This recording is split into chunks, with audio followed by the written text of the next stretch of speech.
আমাদের ফুল করি তারপরে মিথ্যে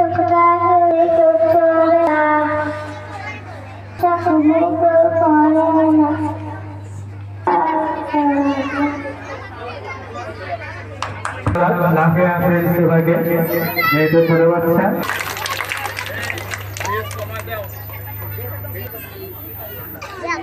ধন্যবাদ। গান নিয়ে আসবে অত্র প্রতিষ্ঠানের তৃতীয় শ্রেণীর শিক্ষার্থী নওরিন তাসলিম রাহা।